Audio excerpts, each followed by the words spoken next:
आज हम फिजिक्स के एक ऐसे सवाल में उतरने वाले हैं जो सच में दिमाग घुमा देता है।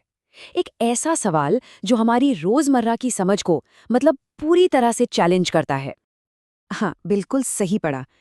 क्या ये मुमकिन है सच में कि रोशनी पर और रोशनी डाली जाए और नतीजा हो अंधेरा? सुनने में तो ये फिजिक्स के सारे नियमों के एकदम खिलाफ लगता है ना? देखिए, एक सिंपल सी बात है। अगर हम किसी चीज में कोई और चीज मिलाते हैं तो वो बढ़ जाती है। जैसे एक सेब में एक और सेब मिलाया तो 2 सेब हो गए। सीधा सा हिसाब है। मैटर में मैटर मिलाने से और मैटर बनता है। लेकिन रोशनी, रोशनी के नियम थोड़े अलग हैं। यहाँ रोशनी और रोशनी मिलकर सच में अंधेरा बना सकती हैं। पर सवाल वही है, आखिर कैसे? तो इस कमाल की पहेली को सुलझाने के लिए हमें रोशनी को देखने का अपना नजरिया ही बदलना होगा।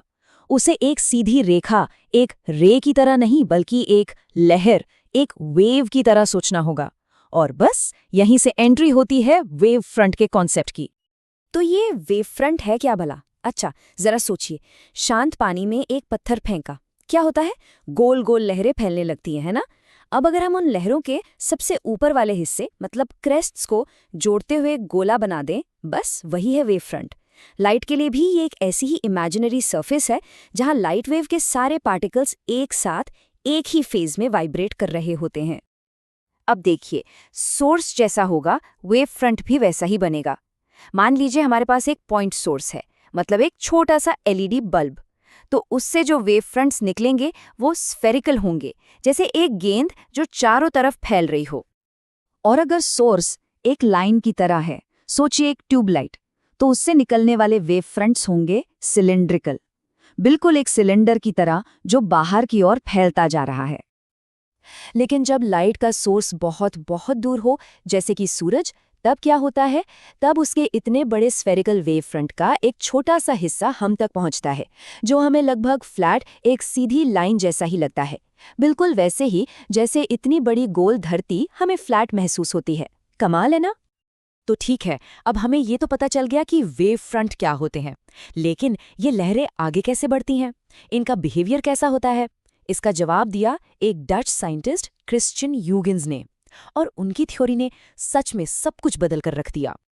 चलिए, इसे एक बहुत सिंपल से एग्जाम्पल से समझते हैं। सोचिए, एक अंधेरा कमरा है और उसमें सिर्फ एक मोमबत्ती जल रही है। अब उसके सामने कार्डबोर्ड रख दिया। जाहिर है रोशनी रुक गई। लेकिन अगर उसी कार्डबोर्ड में 2 छोटे छोटे छेद कर दिए जाएं, तब क्या होगा? कमरे के दूसरी तरफ देखने पर ऐसा लगेगा मानो रोशनी 2 अलग अलग सोर्सेस से आ रही हो, जबकि असल में मोमबत्ती तो एक ही है ना? दिलचस्प। और बस यही तो है हॉयगन्स के प्रिंसिपल का निचोड़। उन्होंने कहा कि एक वेव फ्रंट पर मौजूद हर एक पॉइंट अपने आप में एक नए लाइट वेव का, एक नए डिस्टर्बेंस का सोर्स बन जाता है। उन 2 छेदों ने बिल्कुल यही काम किया, वो खुद ही लाइट के नए सोर्स बन गए। ओके, तो हाइगन्स के हिसाब से अब हमारे पास लाइट के 2 नए सोर्सेज हैं, वो 2 छेद।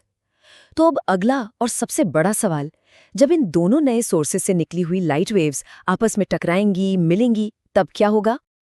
फिजिक्स में इसी घटना को कहते हैं इंटरफेरेंस। जब 2 या उससे ज्यादा वेव्स एक ही जगह पर एक ही टाइम पर मिलती हैं, तो वो एक दूसरे के साथ जुड़कर एक बिल्कुल नई रिजल्टेंट वेव बना लेती हैं। और हमारी पहेली का जवाब यहीं छिपा है। ये इंटरफेरेंस 2 तरह का हो सकता है। पहला, जब एक वेव का क्रेस्ट सबसे ऊंचा हिस्सा दूसरी वेव के क्रेस्ट से मिलता है, तो दोनों जुड़कर और भी ऊंची वेव बना देते हैं। इसका और ज्यादा चमकदार रोशनी। इसे कहते हैं कंस्ट्रक्टिव इंटरफेरेंस। लेकिन जब एक वेव का क्रेस्ट दूसरी वेव के ट्रॉफ से, यानी सबसे निचले हिस्से से टकराता है, तो वो एक दूसरे को पूरी तरह से कैंसल आउट कर देते हैं।